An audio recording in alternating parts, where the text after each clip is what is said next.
Hi, my name's Aoife. I'm a pre and postnatal specialist coach at FFS gyms. You're most likely coming up to your 20-week scan now, and whether you're feeling that you have a small bump, a big bump, or maybe you've got a toddler to run around after and you simply keep forgetting you're pregnant, you're almost halfway there. If you're doing a lot of walking, be mindful over the next while to make sure that you're not hugely increasing the amount you're walking or the distance that you're covering. If you do want to increase it, do it very gradually. For clients who do experience pelvic girdle pain or any sort of pelvic discomfort, it often comes after a time when they've done a lot more walking than usual. If you do feel what you think might be pelvic girdle pain or any sort of pelvic pain, make sure to let your coach or your class teacher know, and ideally see a specialist pelvic health physio or a chiropractor who works with pregnant patients. You may find that you want to swap out certain exercises or just do them slightly differently. Make sure to speak to your coach or your class teacher about this.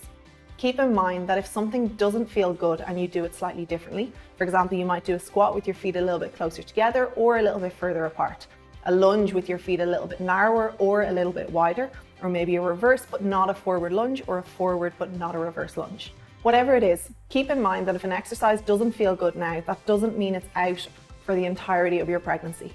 We don't want to keep checking in every week and going through discomfort, but it might be okay for you later down the road.